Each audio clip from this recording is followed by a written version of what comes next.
আসসালামু আলাইকুম ওয়া রাহমাতুল্লাহি ওয়া বারাকাতুহু। আশা করি বন্ধুরা আপনারা সকলেই ভালো আছেন। আজকে আপনাদের সামনে আমি একটি খুব গুরুত্বপূর্ণ ভিডিও নিয়ে এসেছি, কারণ এই ভিডিওটি আপনারা জানতে পারবেন কি কাজ করলে আপনারা শয়তানের ধোঁকা থেকে বাঁচতে পারবেন, শয়তানের ক্ষতি থেকে বাঁচতে পারবেন। আজকে অনেক মানুষ শয়তানের চক্রান্ত পড়ে অনেক ভুল কাজ করে দেয়। আজকে অনেক মানুষ ভাবতেছে, নিজের মনে মনে ভাবতেছে কিভাবে শয়তানের ক্ষতি থেকে বাঁচা যাবে, শয়তানের ক্ষতি থেকে কিভাবে দূর হওয়া যাবে। তো আজকে ইনশাআল্লাহ আজ্জা ওয়া জাল আজকে এই ভিডিওর মাধ্যমে আপনারা জানতে পারবেন যে শয়তানি ধোঁকা থেকে আপনারা কিভাবে বাঁচবেন, শয়তানি ধোঁকা থেকে বাঁচার উপায় কি, ইনশাআল্লাহ এই ভিডিওর মধ্যে জানতে পারবেন। তো চলুন আপনাদের সামনে আমি একটু ভিডিওটি আগিয়ে নিয়ে যাই।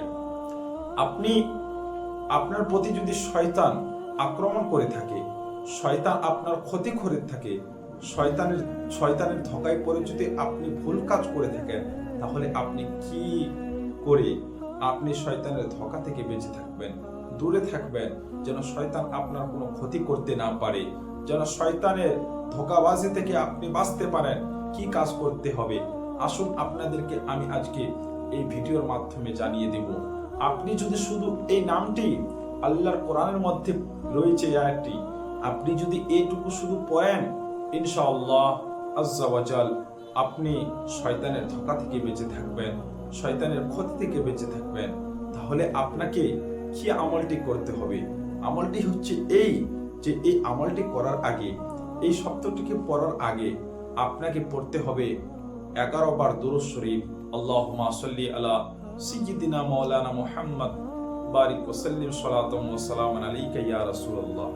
11 বার দুরূদ শরীফ পড়ার পর আপনাকে 7 বার হুয়াল্লাহুর রহিম হুয়াল্লাহুর রহিম হুয়াল্লাহুর রহিম পড়তে হবে। আবার 11 বার দুরূদ শরীফ পাঠ করবেন। ইনশাআল্লাহ পাক রব ইনশাআল্লাহ আজ্জা ওয়া জাল আল্লাহ যদি চান আপনি অতি শীঘ্রই শয়তানের ক্ষতি থেকে, শয়তানের ধোঁকা থেকে বেঁচে থাকবেন।